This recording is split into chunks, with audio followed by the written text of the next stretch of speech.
De plus pour me présenter, non pas que c'est pour pas vous remettre en avant, mais c'est pour que vous sachiez qui je suis, parce que je vais parler, donc c'est quand même toujours bien de savoir qui vous parle, c'est toujours mieux. Donc je m'appelle Alexandre Ocuzo, je suis historien de l'art, critique d'art, commissaire d'exposition.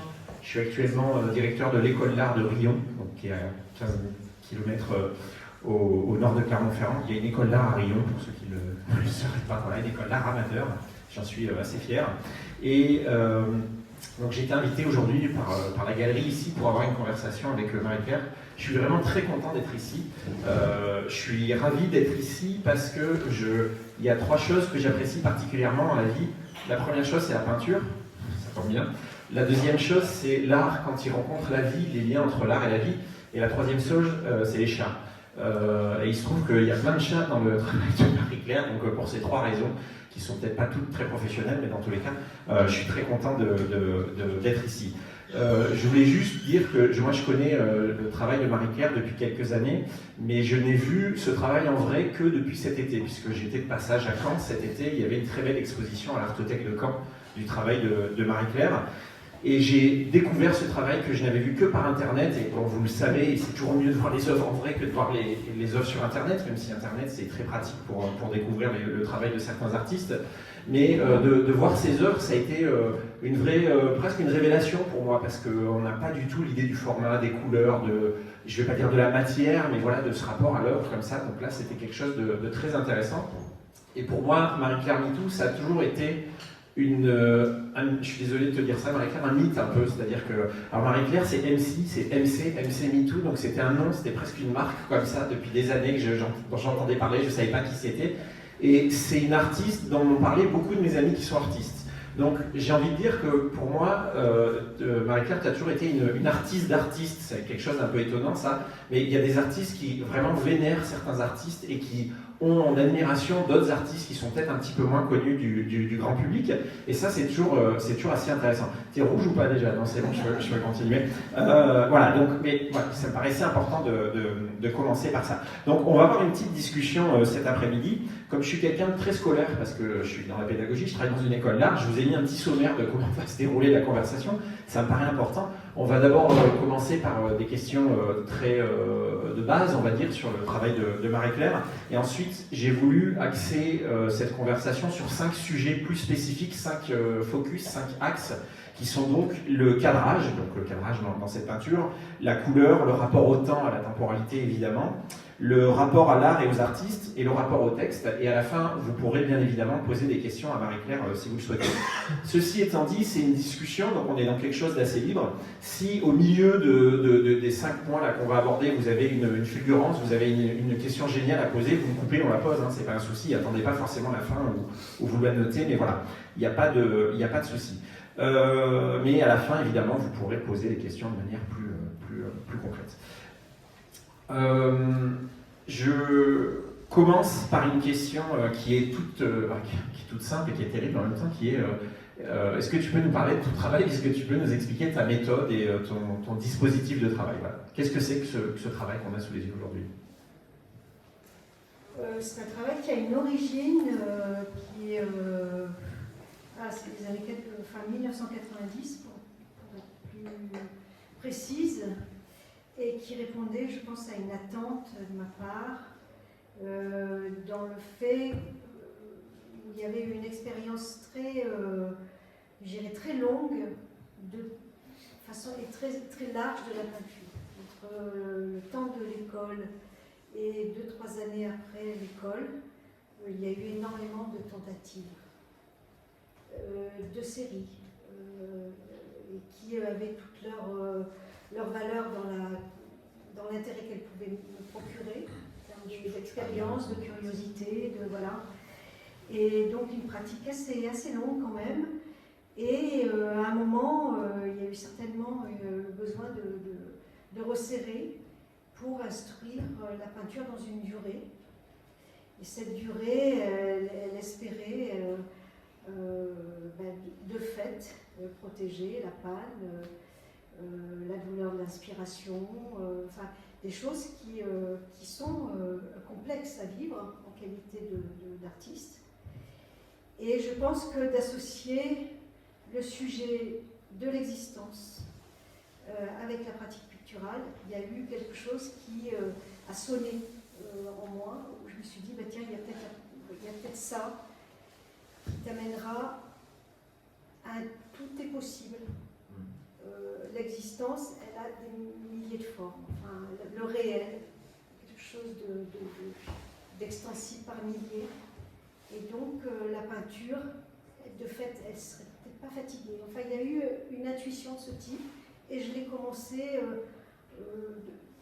dans cette idée.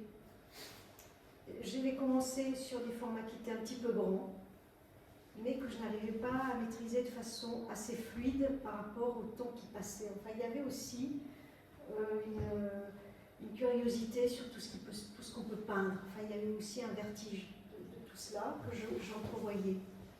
Donc j'ai réduit le format pour qu'il soit à l'écoute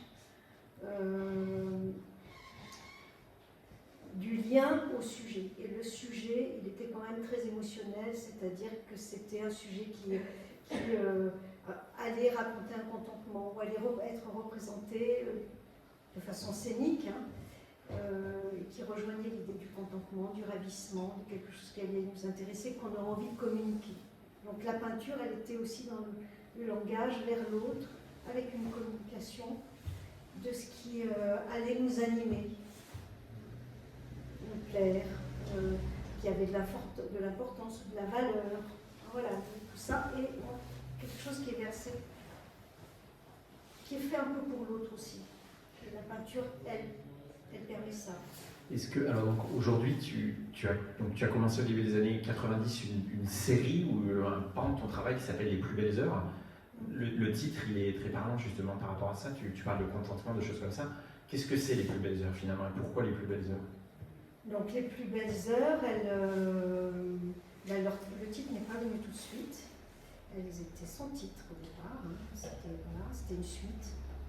Et elles sont censées se nourrir d'un vécu qui est relié au ravissement.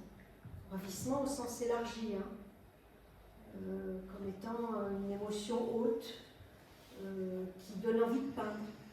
Je pense qu'il y a ça. Je pense que l'envie de peindre est tenue par le sujet lui-même. Je ne peux pas peindre tout et son contraire. Voilà, les choses ne viennent pas jusqu'à l'atelier sans qu'il y ait une raison. Et la raison, c'est certainement le plaisir, le ravissement. Donc tu vis des expériences qui te contentent et tu les traduis d'une certaine manière en peinture ou comment tu définirais ce concept parce que ton travail t'amène d'une certaine manière à une sorte de, j'allais dire d'esthétique de vie, c'est assez étrange, plutôt d'éthique on va dire, enfin d'éthique et d'esthétique de vie d'une certaine manière. Alors après, les choses, on ne peut pas non plus complètement les décomposer, les dissocier et les séparer les unes des autres. Enfin, le réel, il est habité de corps, de formes, d'espace. Et après, on va représenter ce qui est représentable. Il y a beaucoup de choses qui sont vécues, qui ne s'y prêtent pas. La peinture, elle a des limites. Enfin, peut-être la mienne aussi, mais elle a des limites dans le sens où voilà, il faut pouvoir amener des choses qui sont reconnaissables. Et donc, cette notion de ce qui va déclencher, c'est la joie, enfin, c'est une joie que l'on va essayer de sauvegarder, essayer d'entretenir, un enthousiasme, à être là, une présence, et à dire, mais là, il y a quelque chose qui se passe et qui peut faire peinture, qui peut rejoindre la peinture. Et donc, ça commence, enfin, il y a aussi un départ dans la pratique de l'atelier qui est la page de l'écriture. Donc je vous avais amené, c'est la première fois que je le fais d'ailleurs, ça c'est le mois de janvier, donc il est tout court. Il y a un carnet avec une page par jour. Et cette page, elle commence par saluer, voilà, il y a une date, et puis on raconte, alors moi je raconte ce qui est en face de moi, qui est un petit bois, qui raconte tout de suite l'état d'une saison, donc le temps du dehors. Parce que la page, ben voilà, et je pense aussi que les plus belles heures font partie d'une réponse à la page blanche du peintre, qui est qu'en fouillant, on va trouver quelque chose. Parce que les plus belles œuvres, il y a l'idée de, même si on a une vie qui va être compliquée et qui va être dissociée de cette notion de joie, si on approfondit vraiment, il va y avoir quelque chose qui va avoir une valeur. Ça, j'en suis absolument persuadée. Et je me suis dit que je n'allais pas justement avec le pain du bonheur, parce que ça, c'est une autre question. Ça n'a rien à voir avec la joie. On peut avoir des joies et ne pas être du tout dans l'espèce d'archétype du bonheur qui n'a pas beaucoup de sens pour moi, d'ailleurs. Et donc,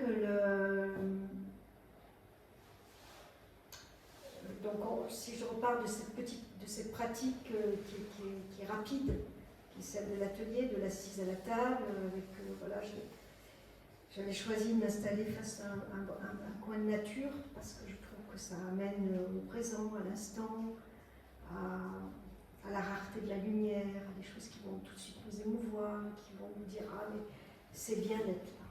À la nature, il y a quelque chose comme ça, quelque chose de « c'est bien d'être là ». Et tout de suite, ça ouvre. Et donc, après, il y a un récit, bref, d'une page. Dans cette page, il va être dit des choses qui peuvent relever de la complexité de la vie et où il y a l'effort à faire. Pas en rester là, je me dis, je ne peux pas en rester là. Donc, c'est souvent des choses qui fâchent, qui compliquent l'existence. Et j'essaie de construire une attitude qui va, de fait, ouvrir à la peinture. Et qui va dire, bah, tiens, il y a ce travail. Et après, il y a plein d'entrées dans le travail. C'est-à-dire que le travail a énormément évolué. Les peintures sont devenues beaucoup plus rares, on va dire, moins immédiates. Parce que la répétition amène, moi j'ai essayé de ne pas répéter ce qui peut être dit dans les peintures. J'essaie de trouver toujours des choses nouvelles. Et ces choses nouvelles, du coup, il faut les provoquer, il faut être attentif. Donc tu as un régime de vie, comment dire, une philosophie. Cette peinture t'amène à avoir une certaine philosophie de vie, à provoquer peut-être des choses qui vont t'amener à... Est-ce que tu t'obliges à avoir des belles heures, à bien vivre? Alors, l'idée des belles heures, c'est le truc qu'on ne va pas nous foucher, qu'on ne va pas nous piquer. Ouais. Il y a une résistance. C'est le monde est comme il est, mais il y a un truc, c'est qu'il faut, on travaille tous, c'est compliqué de travailler, mais il y aura toujours un petit espace qu'on ne va pas nous prendre. Et le truc peut-être de l'enfance. Il y a quelque chose qui relève de cette question-là, d'une sauvegarde, de ces petits trucs de joie, et qui peuvent... qui rejoignent alors une philosophie, peut-être. Il y a de la philo, j'ai beaucoup lu. Pour pouvoir continuer ce travail, j'ai beaucoup lu. J'ai beaucoup vu. Des œuvres compliquées, j'ai lu Montaigne, je ne suis pas de latiniste. Ah oui, quand même. Montaigne, il est pas mal sur au fond, qu'est-ce qu'il faut mettre de côté absolument pour tenir sur les points d'équilibre.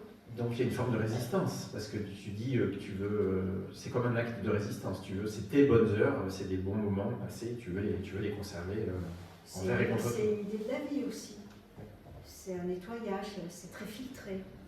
Tout ne peut pas rentrer dans la peinture, c'est assez filtré quand même. Alors j'avais préparé une image ici parce que moi je suis historien de l'art, alors je ne peux pas revenir, je ne peux pas ne pas forcément vous montrer des choses qui sont liées à l'histoire des arts. Donc ce que je vous montre ici, c'est des livres d'heures, c'est un livre d'heures, parce que le terme des plus belles heures, j'imagine, vient en partie de cette notion du livre d'heures, en tout cas il fait penser à ça. Le livre d'heures, c'était des ouvrages au Moyen-Âge qui étaient destinés à la dévotion privée, c'est-à-dire c'est des ouvrages qu'avaient les personnes chez elles, dans lesquels il y avait des psaumes, des lectures, et c'était surtout des calendriers en fait, c'est-à-dire que c'était les heures, donc ça rythmait les les heures de la journée, donc à telle heure vous aviez telle réflexion, telle prière, etc.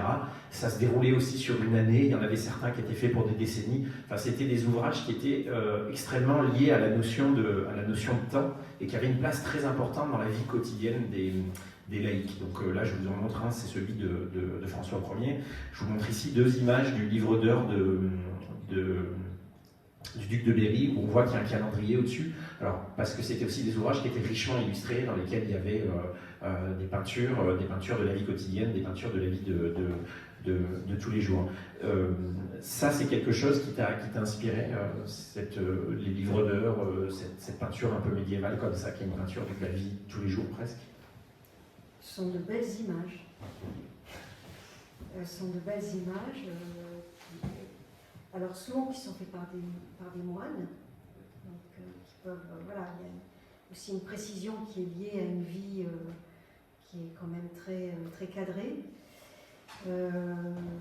Et je dirais que le médiéval a une espèce de pureté dans son récit. Il peut être littéraire par le symbole qui peut être utilisé. Il y a aussi la facture, qui est, c'est de la gouache, enfin c'est un pigment avec de la gomme arabique. Il y a l'idée de quelque chose qui va être concentré, voilà, qui peut être littéraire par aussi le fait qu'il dépend d'un texte. Donc il y avait certainement des choses de ce côté-là qui m'intéressaient. Et puis la magnificence. Ce sont des images qui sont très complexes. Et pour ce qui est du duc de Berry, alors j'ai enquêté à un moment, j'ai eu envie d'en voir en vrai.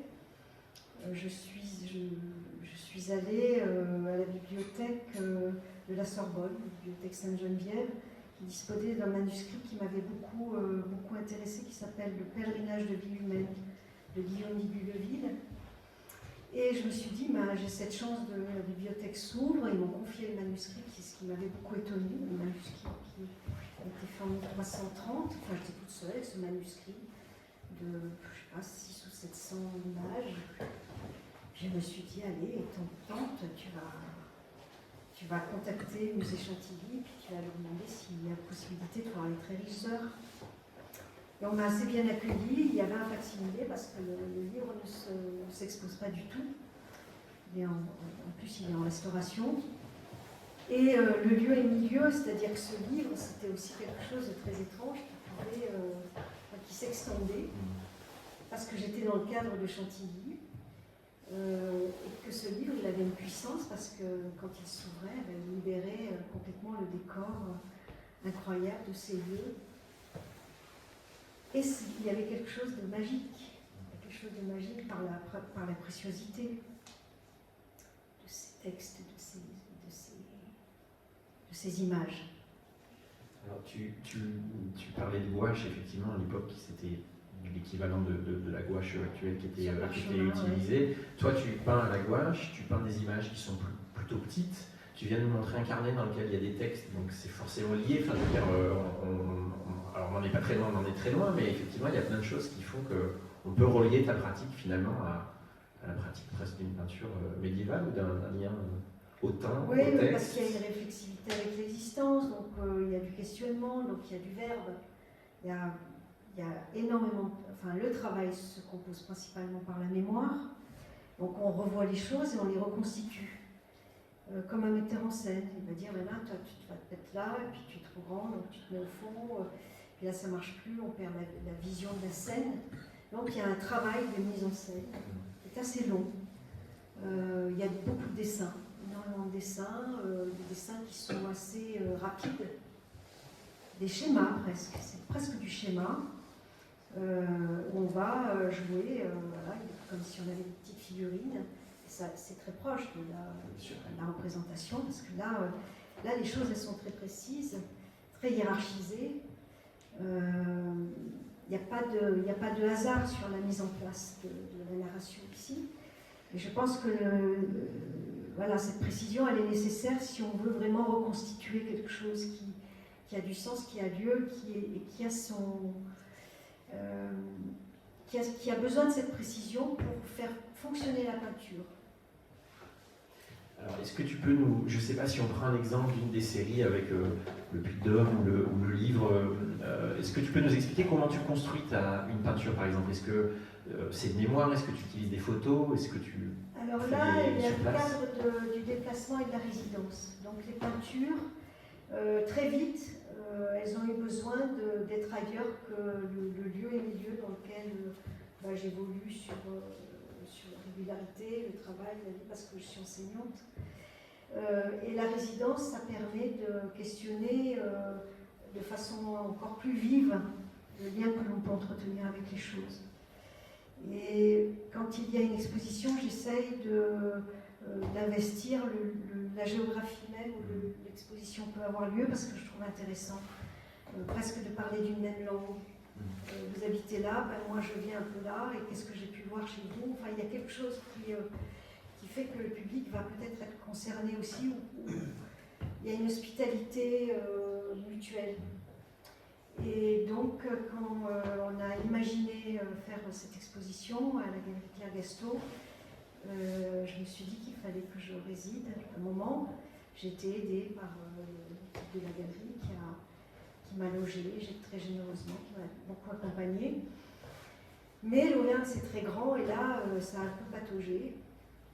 Donc, je me suis acheté un livre que je trouvais très beau, que j'avais vu, qui est un livre sur la peinture d'Hiroshige.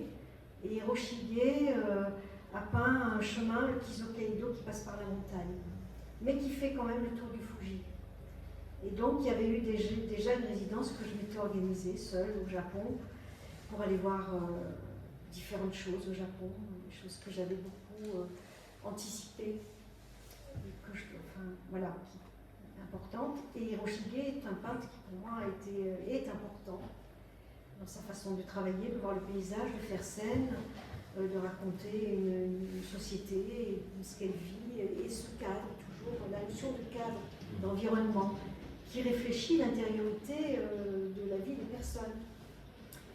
Et donc je me suis dit que ça allait me donner un coup d'envoi. Voilà. Donc je suis venue avec ce livre, et dans les temps de résidence, il y a souvent du vêtement qui encode, et qui va dire, il y a une suite qui se passe au Canet chez Bonnard, donc il y a une chemise, comme un petit acteur qui rentre et qui va promener et créer une suite.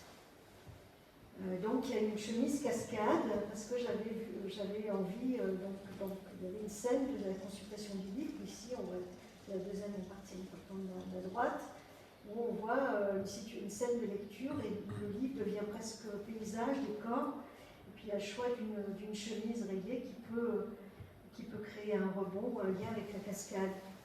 Alors j'espérais trouver une cascade, je ne l'ai pas trouvée. Pourtant, c'est pas ce qui manque, les cascades dans le coin, mais... Bon, ça se fera. Et donc cette chemise rayon, on la voit sur une autre peinture, elle est censée encoder... Elle marque une série. À chaque fois, dans beaucoup de séries, tu as un vêtement spécifique qu'on retrouve dans les films. Et il y avait l'idée d'associer le Fuji au Puy-de-Dôme. Bien sûr. Et le Puy-de-Dôme, comme étant une entité, un paysage, enfin on a ça au Japon, hein, le Fuji, c'est une divinité presque. On le comprend parce qu'il a une forme très belle, très régulière, il est beaucoup plus haut que le Puy-de-Dôme, mais le Puy-de-Dôme est vraiment pas mal. Et le Puy-de-Dôme est une divinité aussi pour les Auvergnats. Et je me suis dit, tiens, tu ne te perdras pas, tu vas avoir un endroit, un sommet, et tu vas faire avec ça. Parce que je me suis dit, la chaîne, c'est impossible. Et alors, ce qui est bien dans ces résidences, c'est qu'elles vous amènent à rendre compte, d'une certaine façon.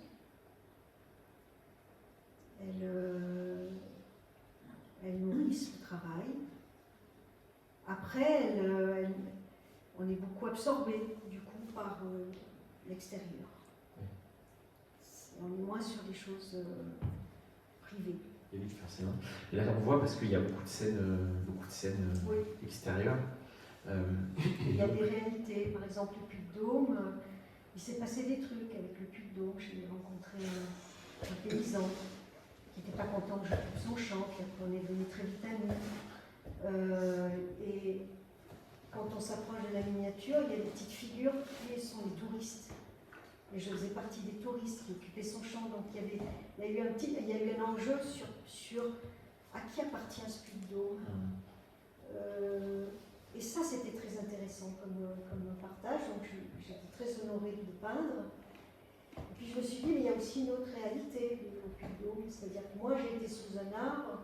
Et c'était important de peindre l'arbre qui m'avait abrité, qui m'avait permis de peindre le puits d'eau. Donc, dans ces suites, il y a des petits échos qui font que les peintures se motivent entre elles. Alors, elles ne sont pas toutes là, il y a des Douarès aussi. Peut-être que tu peux nous faire défiler nous. Ouais, alors elles sont plus loin celles-là malheureusement, mais Douarès, voilà, on les verra après. Ouais. J'avais écouté Jean Murat, qui était très proche du médiéval. Je trouvais qu'il y avait, il y avait une écriture musicale que je trouvais intéressante, et je voulais voir où il habitait. Et donc j'ai fouillé le paysage. Alors, elles ne sont pas là, mais par exemple le paysage qui est de la route, c'était pas un paysage qui allait. Donc j'ai passé beaucoup de temps, mais c'est comme le puits d'eau, j'ai passé beaucoup de temps à trouver l'endroit où il est possible de s'ancrer. Donc c'est beaucoup plus de temps, dans les temps où je suis je suis pas à l'atelier, c'est beaucoup plus de temps parce qu'il y a beaucoup de réglages entre les sujets, les lieux qui peuvent avoir un enjeu, la position dans le paysage. Et je me souviens que Douarès, j'ai passé une demi-journée à trouver l'endroit, à tourner, à chercher le champ, l'arbre qui peut faire l'ombre, enfin c'est des trucs techniques. Et après, il faut ramener tout ça à l'atelier pour mettre en place une forme. Alors ça tombe bien parce que je voulais te parler du cadrage, je voulais qu'on discute autour de la notion de cadrage. Donc une fois que tu as trouvé le lieu, que tu as trouvé qu'il s'est passé quelque chose, après tu retournes à l'atelier donc et tu construis la peinture, tu fais ta peinture. Oui, je la dessine, je la compose, je la dessine. Je la dessine sans image, sans photographie, et la photographie vient pour permettre de la prolonger, pour la détailler. Ce qui n'était pas le cas dans les peintures très anciennes, qui étaient entièrement de mémoire. D'accord. Donc là, tu utilises quand même un petit peu la photographie. Ah oui, je l'utilise, mais pour ne pas me faire dépasser par la photographie, je la mets loin dans l'élaboration du travail. Je ne pars pas d'une photo, je pars d'un dessin, et après j'amène la photographie à préciser des choses.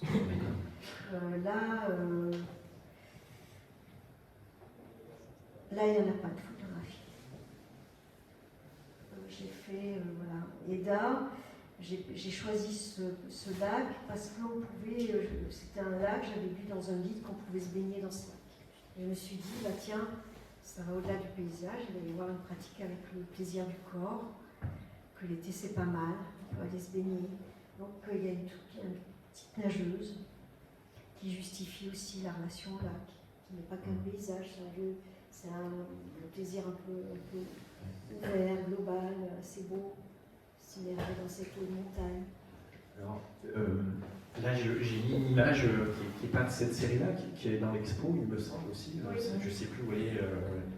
Là, elle est là. Oui, alors elle est derrière vous, elle est là. Alors, je voulais montrer cette image et je voulais que tu nous parles de cadrage parce que, effectivement, dans la façon dont tu construis les œuvres, dont tu travailles, le cadrage est extrêmement important et surtout, je trouve que tu t'autorises des choses et tu as recours à certaines techniques qui sont plus de l'ordre de la photo, du cinéma, qui puisent aussi dans d'autres registres artistiques. Ici, on voit, donc il y a une discussion, il y a deux personnes qui discutent, et on voit une scène qui apparaît au fond, qui, on imagine, en tout cas en tant que spectateur, est la raison de la discussion. Ça, comment tu viens à construire ça? En fait, c'est un extrait d'un livre que je venais de voir à la bibliothèque Sainte-Geneviève, le fameux Pèlerinage de vie humaine, où il y a ce petit Guillaume qui marche jusqu'à la Jérusalem céleste. Il n'arrête pas de tomber parce qu'il n'y croit pas, parce qu'il est un peu naïf. Et donc il a une conscience, un petit ange gardien qui le relève. Mais si tu crois en moi, donc ça peut être dans la vie, ça peut être dans la religion, j'arriverai à te remettre debout. Et là, il lui arrive un truc sérieux. Elle fait pleurer la montagne Donc il y a l'ange gardien qui fait pleurer, donc il y a les larmes de la montagne voilà, il prend un bain dans les larmes de montagne. Et je m'étais dit que j'allais déplier par rapport au sens à des rencontres. Donc j'avais une dizaine d'amis à Paris. Il y avait donc André Avril, François Durif, qui sont des gens pour lesquels j'ai beaucoup d'affection, d'estime. Et je voulais déplier le livre et leur donner quelque chose de ça. Donc là, on est aux Tuileries avec un ami. Elle a été difficile à faire parce que le cadrage aux Tuileries était compliqué. Il y avait du monde et je me suis dit, il faut partager la scène avec. Donc il y avait 2 autres jeunes femmes qui parlaient aussi. Donc j'ai fait un devant de relations, d'amitié. Et j'évoque cette peinture à mon ami André, qui était dans une forme de solitude et de chagrin. Et je me suis dit, ben voilà, je vais lui donner un bain de cette montagne qui donne d'elle-même pour guérir le petit Guillaume. Donc c'est des histoires qui motivent la peinture et qui certainement ressourcent les compositions, les couleurs. Donc on est au mois d'avril, c'est le printemps, donc les verts vont bien, il y a une espèce d'enthousiasme. Voilà, j'essaie de faire des choses qui s'enchassent et dans le moteur de la peinture et dans la forme où je vais aussi le travail de couleur, et ce qui est en lien dans le lumineux. La couleur, elle est pure. Alors là, tu nous expliques que tu es avec un ami, qu'il y a une discussion. Ce personnage qu'il y a dans les peintures qui te représente, alors justement, est-ce que c'est un personnage? Est-ce que c'est toi? Est-ce que c'est un narrateur? Comment tu en parles toi-même Il y a plein de raisons. Ça me gêne très souvent d'avoir. C'est pas moi, enfin c'est pas moi au sens je parle de moi. C'est pas ça du tout. C'est une figure qui fait que les sujets qui sont peints n'ont pas d'autonomie, sont des situations. Voilà. Cette présence, ça raconte des moments vécus et non des portraits. Si on est 2, c'est pas un portrait, c'est une relation. Ça fait la grande différence. Et puis ça fait aussi qu'on ose peindre. 20 siècles de peinture avec des chefs-d'œuvre fabuleux. On s'attaque au portrait avec beaucoup de prudence. Quoi. Si on dit c'est un temps partagé, il y a du portrait, mais il ne sera peut-être pas regardé avec les mêmes attentes qu'un portrait pur. Donc il y a aussi qu'est-ce qu'il est possible de faire par rapport à un monde qui a eu une vision très haute, enfin qui a porté des œuvres très hautes. Donc c'est un personnage vraiment. C'est pas un figure, narrateur, c'est une figure qui comme une petite épopée. Voilà. Oui, c'est un récit de vie. Ok. Donc dans tes peintures, le personnage assiste à plein de choses. Il y a des moments où il se passe des choses, et il y a des moments qui sont un peu plus intimes, un peu plus spécifiques. Toujours dans la notion de cadrage, il y a quelque chose qui m'intéresse ici, puisque donc on voit le personnage, on voit le personnage qui est ici allongé avec un chat. C'est peint. Et voilà. Et à côté, on a en même temps l'image qui est déjà dans l'image. C'est-à-dire qu'on a l'image qu'on a qui est. Alors ça, pourquoi Ça, c'est quand même une construction très spécifique d'une image. Tout à l'heure, on l'a évoqué vite fait. Tu m'as parlé du chat de Manet, tu m'as parlé d'un torero. Manet avait un chat noir, oui. Il s'appelle Miaou, ce chat. Il a un nom d'acteur, lui aussi. Il apparaît. Là, c'est un temps pur de ravissement. C'est-à-dire qu'on est dehors, on fait une peinture et on se peint dans un truc où il y a un oubli, on regarde le ciel. Il y a un truc très élémentaire du corps qui reçoit le soleil et qui raconte, qui fait le chat.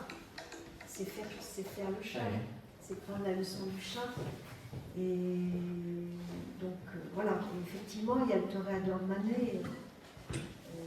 s'allonge, qui ne fait pas le chat du tout. Donc il y a une contre-vision qui est joueuse. C'est du jeu, c'est de la blague, mais c'est du ravissement pur. Voilà. Alors, je montre une autre image ici, toujours dans l'idée du cadrage de la construction. Ici, tu es donc on imagine, enfin le personnage pardon, est dans une discussion téléphonique et la discussion est, on va dire, représentée avec ce personnage qui est à mes mains ici. Il y a un fil entre les deux personnages, on voit une bribe de conversation. Alors la peinture elle est faite juste après le chat. Et c'est un temps de Covid, enfin, c'est là où on ne sortait plus de chez soi, et où je m'adresse à Caroline Bissière, qui occupe le centre d'art de l'UMAC, et qui me dit qu'il va falloir quand même que que ce confinement, je n'oublie pas de peindre, et elle m'y encourage. Et donc je fais pousser ce petit château comme un ordre à me donner pour peindre. Et est-ce que c'était le moment où avant que tu travailles justement sur l'installation que tu as faite à MEMAC Oui, il y a eu un moment assez intéressant d'une commande. Normalement, je ne prends pas de commande. Et là, il y avait une proposition d'un travail, un programme de vie. Non, qu'est-ce que je dis ? Un calendrier de l'Avent, qui est quand même une commande complexe. Parce que Noël, je ne sais pas ce que vous en pensez, mais c'est quand même... ça pose question. Et n'étant pas proche de la religion, il fallait que j'habite le truc. Et je me suis dit, essaye de prendre sérieusement, qu'est-ce que tu aimerais qu'on t'offre ? Et je me suis dit, tiens, une chemise qui me donnerait, qui me mettrait un peu plus la tête sur les épaules, qui me ferait progresser, qui me donnerait des pouvoirs. Donc, il y a l'idée d'une chemise qui vient et qui va donner des niveaux de conscience qui augmentent l'être. Il y avait 26 fenêtres, je l'ai réduit à 24, avec deux peintures hors temps. Et j'ai balayé les 24 heures. Oui, c'est ça, 24 heures. Et en me disant que chaque peinture allait me fabriquer un petit programme d'une année. Voilà, donc c'est un programme de vie, il en est né un programme de vie, avec des petites injonctions sujets, où il y avait le Japon, il y avait la Grèce, il y avait la tragédie grecque, il y avait le cinéma, il y avait Patterson, qui est un film que je trouvais très bien, sur la fabrication de la poésie. Il y avait, je ne sais plus ce qu'il y avait, il y avait la mer, il y avait... il y a les amis, il y a les textes. Oui, il y a les textes. Les textes, qui sont des textes de grands initiés qu'on n'ose pas se dire. J'aime tout, c'est un truc impossible à dire, et c'est inaccessible. Il n'empêche que si on bosse un peu, on peut un peu s'ouvrir. Donc toutes ces injonctions, c'est du travail à faire sur soi pour augmenter, pour le progrès. Ça m'amène à un point que je trouve intéressant. Alors, je le mets dans cette truc autour du cadrage, mais c'est pas vraiment ça. Mais il y a beaucoup d'humour dans son travail. Moi, j'ai toujours beaucoup rigolé en voyant tes œuvres, pour le coup, sur Internet, en les voyant en vrai aussi. Il y a quelque chose de drôle. J'ai mis celle-là parce que j'ai vraiment beaucoup rigolé en la voyant. Quand je suis arrivé devant, j'ai explosé de rire. C'est toujours un peu gênant dans une exposition, c'est des moments sérieux, puis tout d'un coup, pour rigoler, il y a quelque chose, voilà. Ça, c'est quelque chose d'important pour toi, l'humour, et il y a toujours un petit peu d'humour dans ton travail. Le coiffeur, c'est un lieu, c'est un lieu qui est drôle. Et j'essaye de m'amuser. C'est-à-dire qu'encore une fois, pour que la peinture elle se continue, il faut la motiver. Et très souvent, je vois des trucs qui me font rire. Je me dis, mais ça c'est bien, ça fait partie de l'enthousiasme, le rire. Et ça porte, ça donne, voilà, je me dis, tiens, c'est bien le rire, c'est rare le rire. C'est vrai. C'est rare. Alors, c'est une très belle émotion le rire. Alors ça porte la peinture et on peut s'amuser. La peinture, ça peut être aussi un lieu de partage de ces choses. Et puis sinon, c'était un temps où je préparais le départ au Japon et j'avais trouvé une gentille coiffeuse japonaise. Et j'ai dit, je voudrais une coupe comme au Japon. Donc j'étais venue avec Fujita qui est une espèce de casque. Et je lui dis, faites-moi un casque d'or. Donc c'était évidemment drôle. Je me suis dit, ça, il faut le peindre. Il y a une dame qui se regarde très sérieusement, qui se pose la question de sa beauté. C'est un lieu où on se pose la question de sa beauté. Et le Japon est déjà là aussi, puisqu'il y a des petits chats derrière. Voilà. Il y a les porte-bonheur qui font comme ça. Donc je me suis dit, on prépare le voyage, la chemise, le bol d'or, tout est bien pour... parce qu'il fallait un peu de courage pour partir tout seul au Japon. Évidemment, il y avait un pas dans le vide. Donc j'avais une grande valise avec 3 kilos de gouache. La coupe de cheveux t'a donné du Non, courage. mais c'était un truc, on rentre dans un espace qui est un espace de fiction. Ouais. On se lance. Voilà. Donc il faut c'est des accessoires qui construisent un jeu. Voilà, puis qui amuse.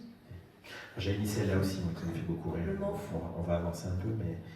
Le m'en fous, il vient de là. C'est Oui. quand on dit, mais il n'y a rien qui va, mais tout va mal, tout est nul. À un moment, il faut débloquer, m'en fous. M'en fous, c'est un truc philosophique sur le détachement. Ouais. Donc les phrases, elles peuvent être très brèves et immédiates, et comme ça. Et si on les creuse, c'est comme le content d'être aujourd'hui. C'est le content d'être aujourd'hui tous les jours. C'est un état qu'il faut travailler. Ça ne veut pas dire, et c'était un moment où l'Ukraine se déclarait, je me souviens avoir peint cette grande phrase de je content d'être aujourd'hui. Il y avait la déclaration, enfin, il n'y avait jamais eu de déclaration entre l'Ukraine et la Russie. Enfin, il y avait ce drame qui est annoncé, qui est très, voilà, qui est un drame. Et oui, c'est une énergie qui fait résistance. Donc de l'humour, de l'énergie, et je voulais qu'on parle des couleurs parce que tu utilises des couleurs qui sont assez pures, il y a peu d'ombre, d'ombrage dans ton travail, il y a beaucoup d'aplats. Je trouve que ta palette elle est assez joyeuse. C'est toujours un peu bizarre et très personnel de dire ça, mais je pense que vous serez tous d'accord avec moi, c'est quand même une palette assez joyeuse et ça participe justement de la joie, l'humour que peut donner ton travail. Il y a une... Tout à l'heure, en y réfléchissant, je me disais, il y a une palette joyeuse, c'est un beau titre d'expo, ça, palette joyeuse aussi, tu cherches un titre d'expo.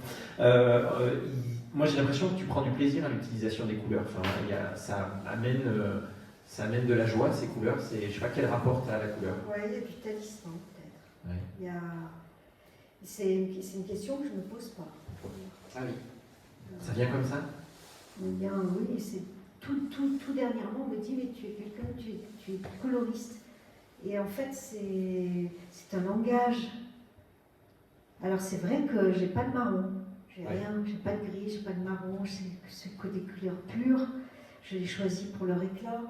Je vais chez les marchands de couleurs, je vais prendre principalement des couleurs primaires. Donc elles sont travaillées, mais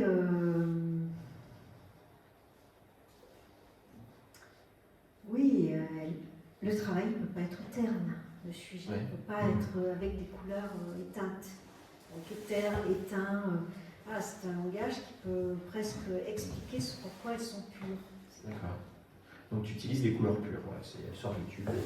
Oui, selon les saisons, par exemple là il y a des scènes hivernales, mais n'empêche que le manteau il est bleu, c'est un outre-mer pur.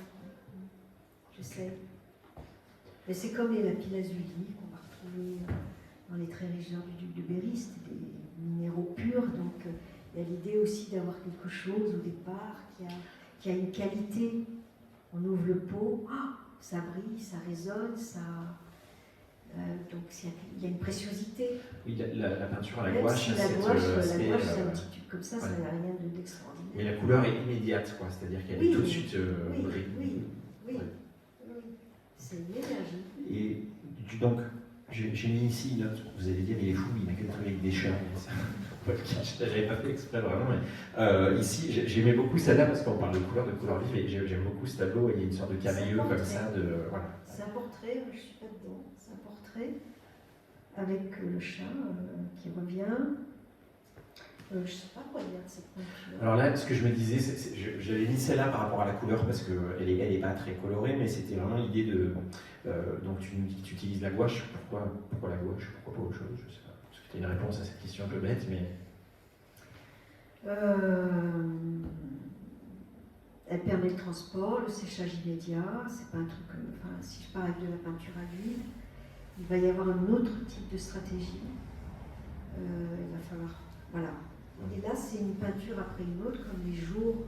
Enfin, c'est pas à l'échelle du jour, parce que les peintures, elles sont. Il n'y a pas beaucoup de parallèles. Oui. Mais elles sont les unes après les autres. Ça ne va pas avec la peinture à l'huile. Il y a des temps de séchage. C'est plus immédiat. Oui. Ok.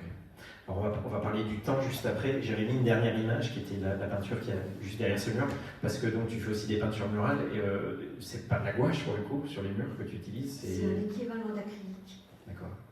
Mais alors je les fabrique avec le. Je me suis fait un copain chez Sickens. Ça c'est bien. qui est patient, qui a envie de découvrir les couleurs. Donc il y a une gamme MC Mitou chez Sickens. Ah, pas mal. Parce que dans les teintiers, on les trouve vives les couleurs. Mais en fait, pas tant que ça. Il y a des noirs, parce que ce sont des couleurs d'ambiance. D'accord. Donc on va dans les machines, on regarde toutes les fiches des mélanges, puis je dis on va enlever ça, on va enlever ça. Mince, ça marche pas. Mince, je n'ai pas vu. Donc on refait, il est très patient. On rajoute 2%, il faut tout remélanger, il faut sortir un vrai modérateur et puis faire sécher. Oui, on n'est pas loin. Donc j'arrive avec mes couleurs qui sont exigeantes. Et dans ce cas-là, parce que la peinture elle est là, donc après tu la transposes sur un mur, donc il faut que tu trouves le moyen de trouver les bonnes couleurs. Tu y vas avec la peinture, tu fais comment? Chez Sickens, chez ce monsieur qui est très patient. Je viens avec des grands formats, grands formats de couleurs, et puis on les trouve, on les cherche. Et ça c'est quelque chose que tu aimes bien, bidouiller la couleur, on va dire, entre guillemets, chercher, c'est agréable? C'est pas si interchangeable que ça la couleur. Ouais. La couleur c'est des relations. Ouais. Et c'est très difficile de modifier une relation. C'est là que je vais demander à M. Sickens de m'aider. D'accord. Parce que si c'est un rose très froid, à un moment, on a fait une peinture pour Drominant, qui était un rose, je ne sais pas, Malabar. C'est Claire qui a dit ça, c'est un rose très froid. Il fallait un orangé pour réchauffer ce rose. D'accord. Et donc, c'est des couleurs, c'est une vraie précision en fait. Ça marche pas. Ou ça fout la trouille, parce que ça prend le risque que ça ne fonctionne pas. Voilà, donc je suis rentrée là dans cette. Au départ, c'était des très grandes peintures que je faisais au sol sur du papier. Les peintures ne survivaient pas à l'exposition, et un jour, Claire m'a dit on va pas. Pourquoi on ne pouvait pas peindre directement sur le mur? Au départ, c'était sur des papiers, c'était très très beau, tout à la gouache. Les peintures, elles étaient très belles, mais elles ne tenaient pas au-delà de l'exposition. Donc, elles étaient jetées, moi ça me rendait malade. Et on a mis.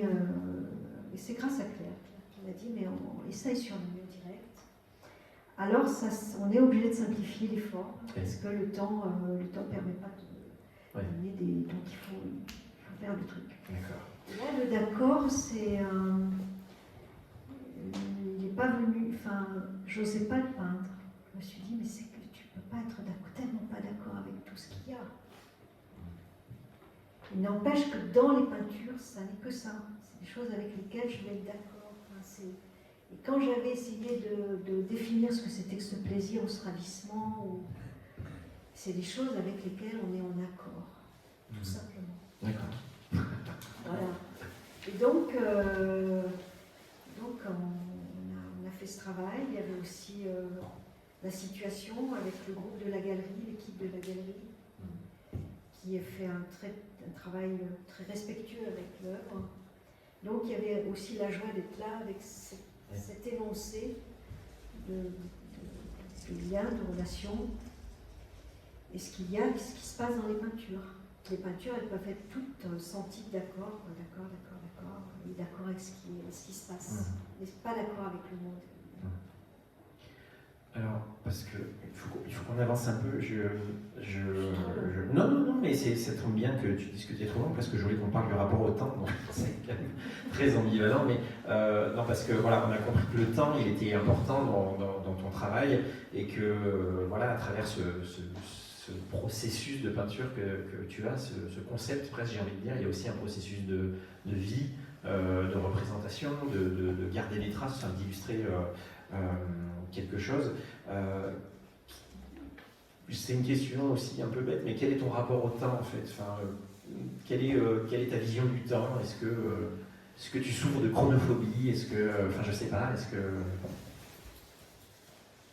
le fait que la peinture, elle s'inscrive dans une durée, il y avait vraiment l'idée de vivre cette chose de façon très expérimentale. Qu'est-ce que ça peut produire? Est-ce qu'on va progresser? Est-ce que cette peinture, elle va progresser? Elle progresse pas. Mais elle nous fait progresser dans le sens où elle va consoler de certaines pertes. C'est-à-dire qu'il y a des savoirs, il y a des savoir-être, il y a des savoir-faire, certainement qui compensent des choses que l'être va perdre. Donc ça, c'est une chose qui est propre à tous les peintres. Moi, chez Rembrandt, il n'y a pas de comparaison qu'on a avec celle de Rembrandt, évidemment. Mais on a ça chez Rembrandt, où la vieillesse, elle grandit avec la picturalité, enfin, avec le savoir-faire de Rembrandt. Il vient une espèce de chose incroyable. Alors, je ne suis pas sur ce genre d'ambition, évidemment. Mais à l'échelle de l'existence, il y a ça. Après, dans le temps et la fabrication de l'œuvre, il y a des questions qui se posent sur ma propre lenteur. C'est-à-dire que je vis, il y a une difficulté, j'ai une difficulté avec le temps. Mais alors, tu parles de lenteur, de difficulté avec le temps. Parce que je suis en fusion avec le réel. Ouais, Voilà, comme un truc, je prends la couleur des choses tout le temps et ça me ralentit. Ouais. Et ça crée une difficulté quand même. Alors, au début, quand tu as commencé, il me semble que tu faisais quasiment une peinture par jour. Enfin, les peintures étaient assez rapides et maintenant tu as ralenti un petit peu. C'était des notes. Ce ne sont pas les peintures, on ne peut pas les comparer. D'accord. Ce sont des notes. Là, les peintures, elles sont vraiment travaillées autrement, elles sont prévues, elles sont composées. Enfin, elles ne sont pas du tout, elles sont pas la même teneur. Les toutes premières peintures, elles avaient une immédiateté, elles étaient faites de façon brève et c'était vraiment de la note. D'accord. Donc maintenant, c'est plus des notes, mais elles sont dans une temporalité plus longue. T'en fais moins peut-être. Elles viennent à moi ou elles ne viennent pas. D'accord.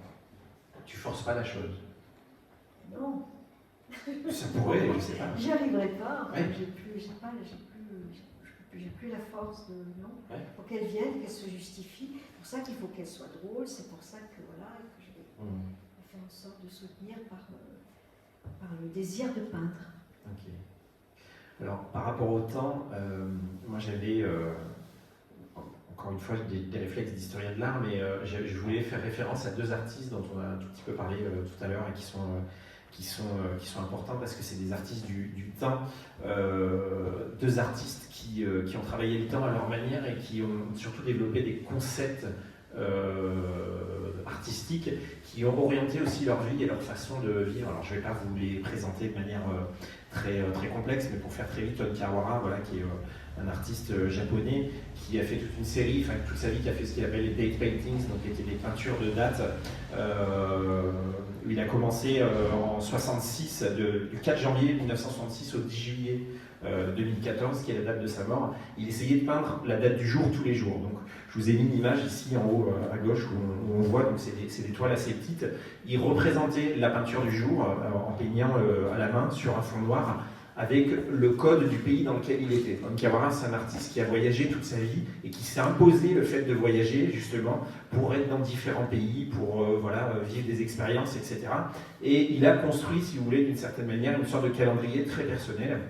Si à minuit, il n'avait pas fini sa peinture, il la détruisait. Donc il n'a pas fait une peinture tous les jours de sa vie, mais il en a fait plus de 3000 dans 112 villes différentes. Elles étaient accompagnées d'un extrait du journal où il était, voilà, avec la date, il envoyait des cartes postales, enfin voilà, il avait tout ce travail. Je vous montre ici rapidement une image d'une exposition d'Onkawara au Guggenheim à New York. Vous savez que c'est le musée comme ça en spirale, donc c'était une exposition que j'ai pas vue, mais j'ai vu des images qui avaient l'air assez sublimes parce que vous avanciez ou vous reculiez dans le temps selon le. C'était une espèce d'immense calendrier comme ça très personnel.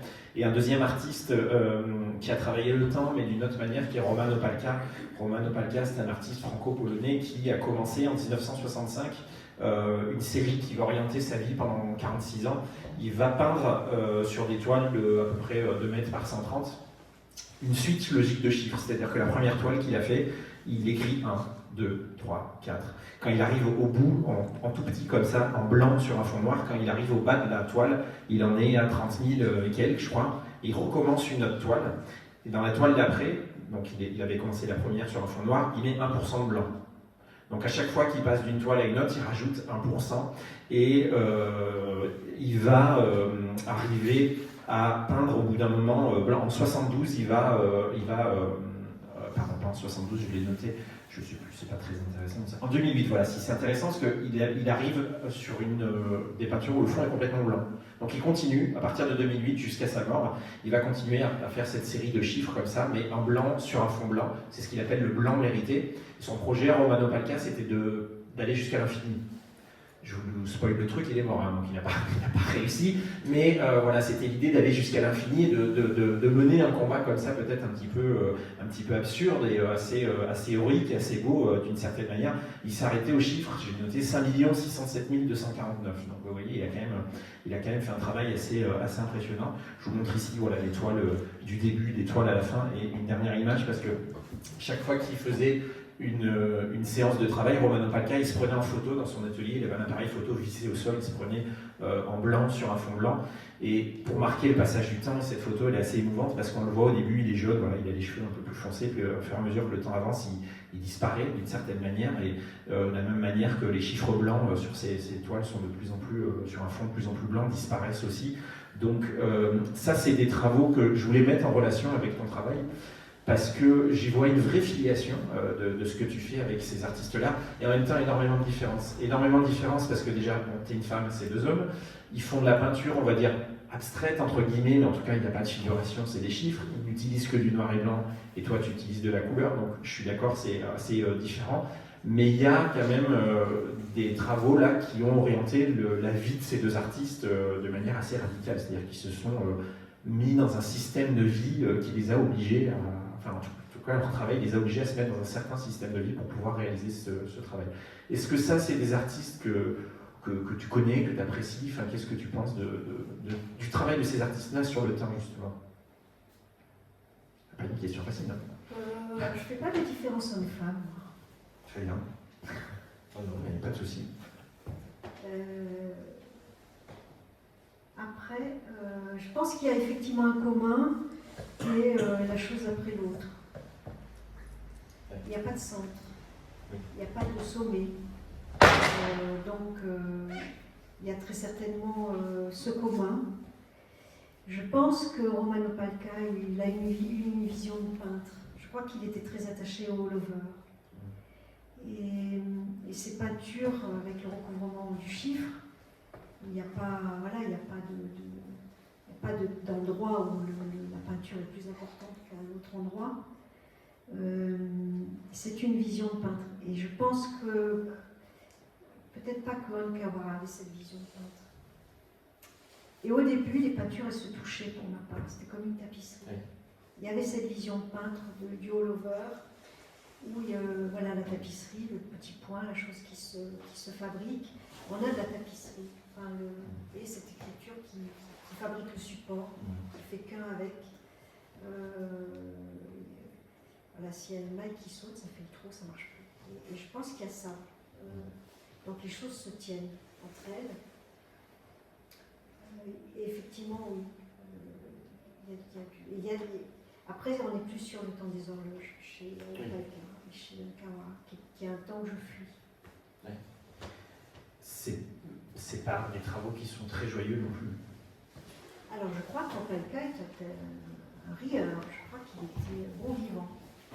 Mais effectivement, c'est un travail qui est austère. Ça se sent pas beaucoup dans son travail. Très austère. Oui, voilà, c'est très austère, c'est très conceptuel, très froid. Très austère. Alors justement... Il n'y a pas d'émotion. Oui, il n'y a pas énormément de... Zéro. Alors, bon, c'est pas le moment, mais Kiawara avait malgré tout un travail où il envoyait des cartes postales, Ouais. où il y avait beaucoup d'humour pour le Ouais. coup. C'est-à-dire qu'il Ouais. compensait un peu un Ouais. travail très froid par un autre protocole assez humoristique. Mais je passe à ton rapport à l'art et aux artistes. Alors, puisqu'on parlait de Kiawara, de Romano Palca, je voulais te poser quelques questions sur ton rapport avec d'autres artistes, parce qu'on voit très souvent dans tes peintures des références à d'autres artistes.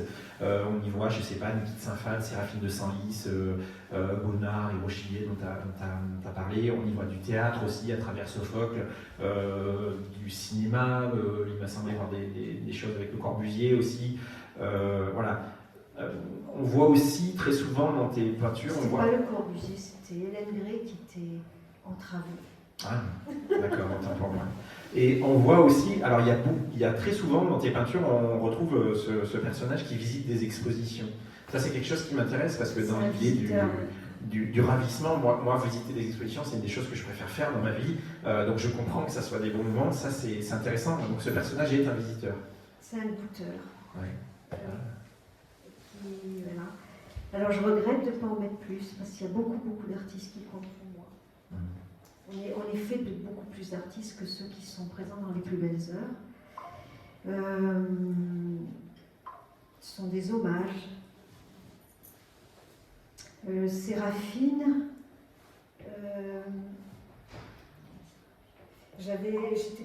donc il y a une blouse hôpital qui est une chemise. Et donc il y a une série qui se passe à l'hôpital, donc il y a 3 semaines à peu près à l'hôpital. Et j'étais partie avec deux récits de vie, qui étaient celui de Séraphine de Senlis et de Frida Kahlo. Et qui avait donc deux femmes qui avaient eu des vies rudes, et je me suis dit, ton petit séjour à l'hôpital va être plus bas, quoi. Donc c'était aussi ça. Et quand j'ai lu la biographie de Séraphine de Senlis, j'étais dans un état de sidération et de colère énorme par rapport à l'injustice qu'avait vécue cette femme. Voilà, c'est une femme qui meurt dans la misère, elle connaît la faim, elle est toute petite, elle meurt de faim dans les hôpitaux psychiatriques qui étaient abandonnés par l'État à la sortie de la guerre. Et tout ça, voilà. Et elle peint pour offrir des fleurs à la Vierge Marie, parce qu'elle considère que c'est peut-être le seul être qui va pouvoir considérer, ou la considérer. Et cette peinture, elle était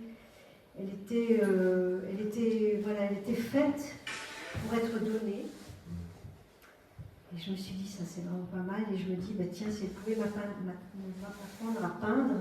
Donc il y a une petite scène intime où j'imagine qu'il y a une Séraphine qui nous montre comment peindre les fleurs et les fruits. Voilà, je me dis, ça, si ça pouvait t'arriver, imagine, tu rencontres Séraphine, cireuse de parquet, qui en a vraiment, c'était une vie dingue, et qui peint des choses d'une grâce haute. Alors voilà, c'est des choses qu'on peut faire. Alors la peinture, elle permet ça. Elle permet d'inventer des choses qui vont vous être données. Et elle n'a pas été facile à faire, cette peinture, parce qu'il fallait reprendre les motifs de Séraphine. J'étais un peu gênée. Et il fallait réduire le tableau, lui trouver une perforée, donc il fallait le faire sans malmener l'œuvre. Et j'ai été montrer cette peinture à un galeriste qui est à Paris, qui est spécialiste de Séraphine, qui a trouvé cette peinture, voilà, et il y avait la peinture. Il y avait la peinture qui est représentée. On a regardé et puis il a trouvé que c'était un travail assez honnête. J'étais assez contente. C'est pas mal. Et tu as travaillé sur Bonnard aussi, alors oui, rapidement, parce que j'aime beaucoup cette œuvre. Là, c'est pareil, il y a une inclusion de. Voilà, elle est juste en face, ouais. Une art-thérapie. Oui, et c'est. Il y a beaucoup d'humour aussi. C'est une grosse blague, mais il n'empêche que. Il faudrait que je raconte Bonnard autrement. Il y a eu un travail qui a été fait sur les pas de Bonnard. Je suis revenue sur les paysages de Bonnard en essayant de voir ce qui avait pu avoir lieu dans cette peinture par rapport au lieu de la maison du Canet. La maison du Canet, c'est surtout cette période-là, c'est-à-dire les 20 dernières années de Bonnard, où Bonnard peint le lieu, l'hyperlieu, une espèce de deuil qui traverse les choses. les choses ne se touchent pas, il n'y a pas de contour, elles ne se heurtent pas. Et ça fait une peinture qui a une hospitalité extraordinaire. Et qui, je ne sais pas, c'est une peinture qui est très intelligente parce elle a une profondeur, elle a une épaisseur, une profondeur. On a l'impression que c'est la lumière elle-même qui a formé, formulé, déformé. Il y a ce traversement de la lumière. Donc plus on se rapproche de ce genre de peinture, bien que je ne pense pas être complètement apte à comprendre cette peinture, parce qu'il faut passer beaucoup de temps, presque une peinture physique. En tout cas, là, c'est une sorte d'hommage. Donc, ce personnage, visite, Séraphine de Saint-Lys, Bonnard. Tout à l'heure, on parlait d'une référence évidemment à c'est une chose, c'est comme Séraphine qui m'apprend à peindre, aussi Bonnard pour le donner. Voilà, et c'est des relais, c'est des choses que même les artistes entre eux se donnent. Souvent, quand on fait des expositions collectives, ce qu'on reçoit entre artistes, c'est extraordinaire. Alors, dans la résidence que tu as fait ici aussi, tu as rencontré 2 artistes du territoire, Delphine Gilou-Martin et Roland Cognier, que tu as représentés ici dans 2 peintures. Ça, c'était des personnes que tu connaissais, c'était des artistes que tu connaissais, En fait, l'ours, c'est une œuvre, oui. C'est un grand dessin qui m'avait beaucoup impressionné. Et je me disais, j'aurais aimé au départ, je n'imaginais pas le redessiner, mais il apparaissait à mon esprit. Ce dessin, il revenait à mon esprit. Donc, j'ai essayé de trouver une situation où je l'honore entre l'animal, le dessin. J'essaye voilà. Ça n'a pas été une œuvre non plus très facile à faire. Et je l'ai appelé museau, pas nez à nez, museau. Donc on se met à la hauteur de l'animal et on se rapproche de lui pour l'honorer. Et c'est un dessin, c'est pas un dessin lourd, c'est le dessin d'un dessin. Et pour ce qui est du portrait de Roland Cognier, en fait j'avais imaginé faire une peinture d'une exposition qui avait eu lieu à Meymac quelques temps avant. Et l'œuvre m'avait beaucoup impressionnée et m'avait ramené à une peinture que j'avais faite de Brancusi. Donc je voulais rapprocher l'œuvre de Roland Cognier avec l'œuvre de Brancusi. Donc il y avait eu une peinture qui racontait toute l'épaisseur de ces sculptures qui étaient positionnées entre elles. Et l'approchage qu'il y avait à Meymac avait mis en situation les sculptures entre elles comme ça qui étaient très belles. Et j'ai raté le coche, c'est-à-dire que les temps qui ont suivi n'ont pas permis de faire cette peinture. Donc je me suis faite inviter à son atelier et j'ai essayé de mettre en scène Roland Cognier avec ses sculptures un peu avec l'épaisseur de l'Égypte, enfin une espèce de massivité avec le monde animal que je trouve assez beau. Et le visiteur qui accompagne et qui dit qu'il est un petit peu rentré dans l'atelier. Puisque là, le visiteur est vraiment... Il est au bord. Il a aussi une posture égyptienne. Oui, complètement. Oui, donc j'avais essayé de saisir, de thématiser. Voilà, il faut chercher des pistes pour mettre en scène. Alors, pour finir, je voulais qu'on parle de ton rapport au texte, parce que on voit souvent du texte dans ton travail, et il me semble qu'il y a 4 façons dont le texte apparaît dans ton travail. J'en ai mis 3 ici, la 4e est celle-là, mais il y a vraiment dans les plus belles heures des moments où il y a des conversations, donc le texte apparaît comme un fil de conversation, où c'est la radio, enfin voilà, il y a un texte qui apparaît. Il y a les peintures murales avec du texte. Il y a aussi des moments où les personnages ont sur eux des slogans ou des mots qui apparaissent, qui sont aussi très souvent d'ailleurs repris dans les peintures murales. Et puis il y a ces sortes de cartes mentales, je te disais tout à l'heure, de choses comme ça. Alors, c'est quoi l'importance du texte pour toi dans ces différents types d'apparitions qu'il y a dans ton travail, le texte? C'est des textes qui diffusent. C'est comme les couleurs, c'est un langage et qui vient, qui sont des États. Voilà, le ouf, il était ressenti, c'était un moment où on avait fini le livre, et il m'est venu ce truc, je me suis dit, mais c'est le titre du livre, c'est un ouf, quoi. Parce que c'était un vrai niveau d'élaboration. Et je voulais le proposer en couverture, les éditrices ont été prudentes, on a retravaillé autrement, donc on a choisi un autre texte. Donc c'est des choses qui impulsent, qui donnent une énergie. Et le ouf, c'est aussi un petit merci, tiens, on a évité le pire, ou tiens, on y est arrivé. Enfin, c'est des choses qui portent le travail et qui l'encadrent. Et ça vient de là, c'est des choses qui viennent de là. Oui, parce que tu as cette pratique d'écriture, tu écris dans les carnets. C'est pas une pratique d'écriture, mais il y a ce petit carnet qui vient et qui permet de formuler, c'est un lieu de formulation. D'accord. Et sinon, il y a beaucoup de radio. Donc des fois la radio elle dit des trucs bien. Donc je les note, ça fait scène. Les podcasts, il y a beaucoup de podcasts. Parce que c'est des temps délicieux, on est nourri, la radio elle nous nourrit, elle nous donne des choses assez merveilleuses. Et là c'était en préparation, là le Bouddha, c'est en préparation au départ au Japon, j'ai beaucoup écouté sur le shintoïsme, j'essayais de comprendre.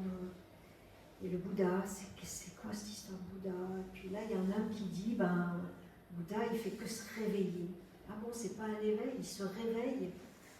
Alors je me dis, mais c'est quoi cette chose incroyable? Donc c'est un rêve. C'est un rêve, cet état de conscience. Et ça en fait partie, donc se réveiller, c'est peut-être regarder que les oiseaux de l'atelier qui sont à travers la vie. Peut-être que c'est ça, se réveiller.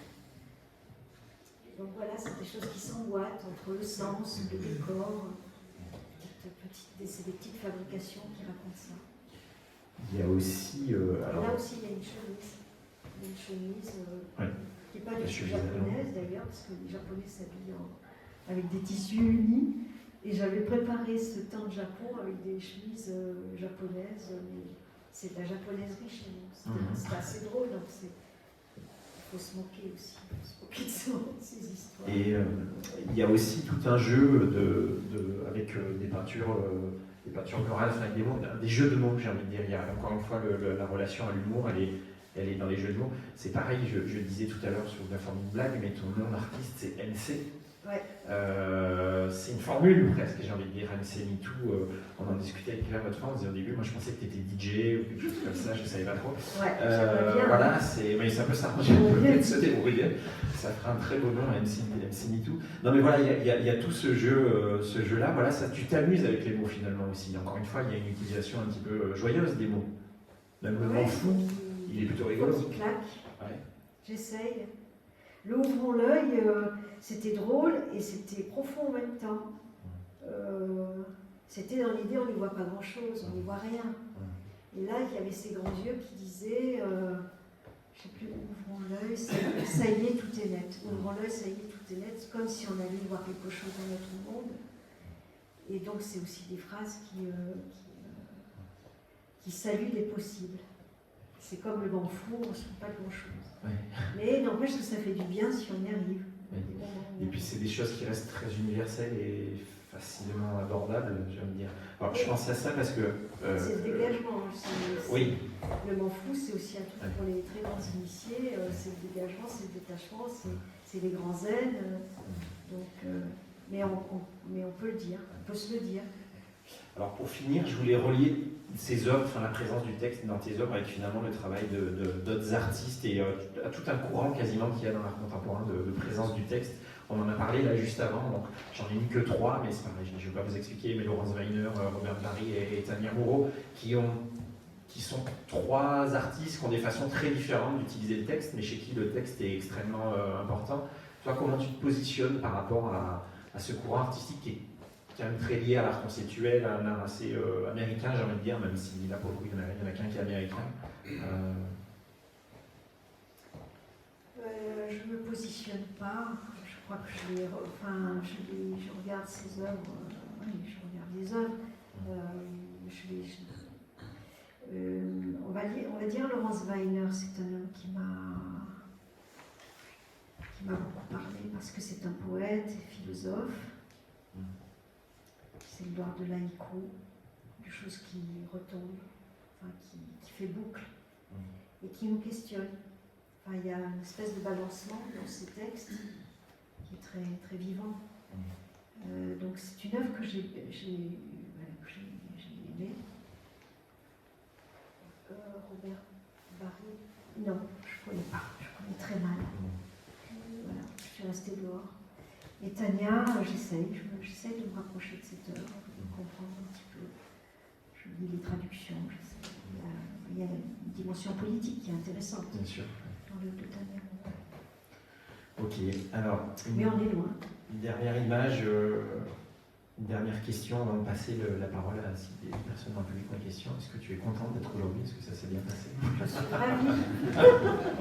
Je suis ravie et je remercie notre public de son écoute, de sa présence. Voilà. J'en ai fini pour mes questions. Est-ce que, voilà, maintenant je vous laisse la parole si vous avez des questions à poser à MC. Est-ce que quelqu'un a une question? Pas de questions? Alors moi j'en ai une de plus, mais peut-être que ça va lancer, parce que juste une question sur, tu es enseignante à l'école d'architecture à Lyon. Oui. Qu'est-ce que ça t'apporte l'enseignement et c'est quoi ton rapport avec les élèves?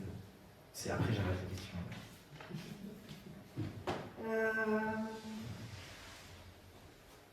Je ne sais pas s'il y a un peu de types d'enseignants. Il y a les coachs et les gourous, on va dire. Voilà, le gourou, il porte la théorie en lui. Et le coach, il fait naître la théorie chez l'autre. J'imagine que tu es plutôt coach. Alors voilà.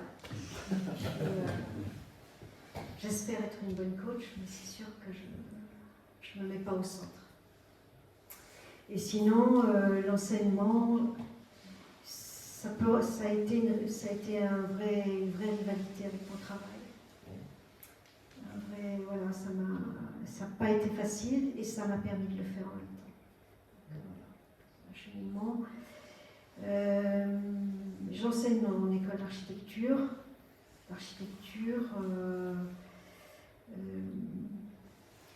J'ai essayé d'amener à ce que l'étudiant prenne l'art pour vraiment être sur un territoire qui le développe lui.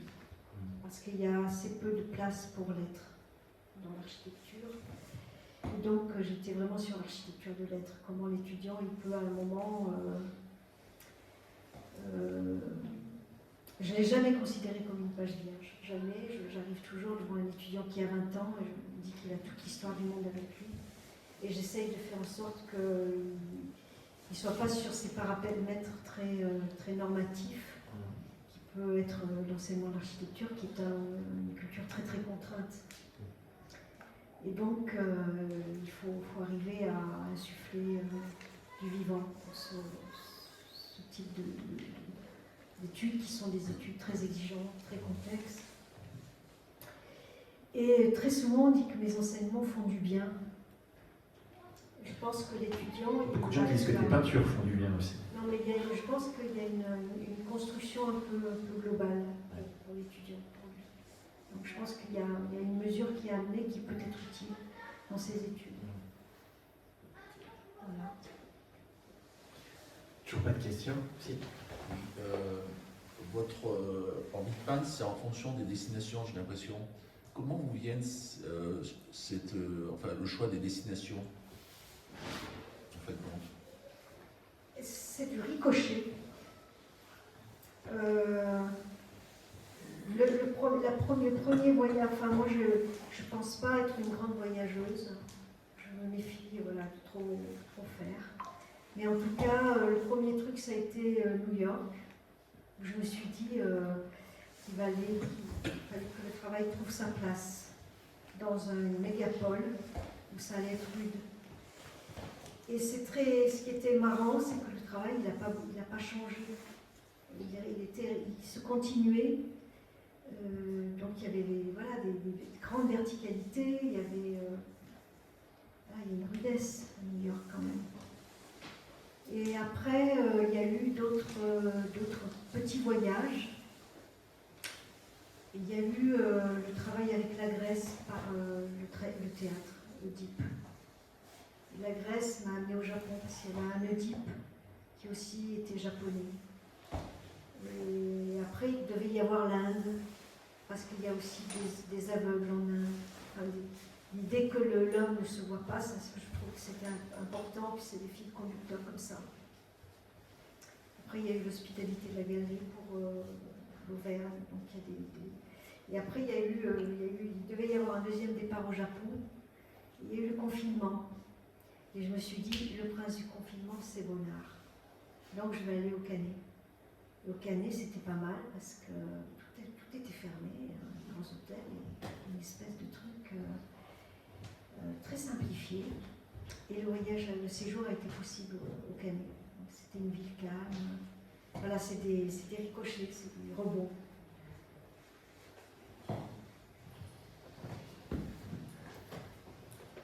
D'autres questions? C'est le moment où j'aime bien.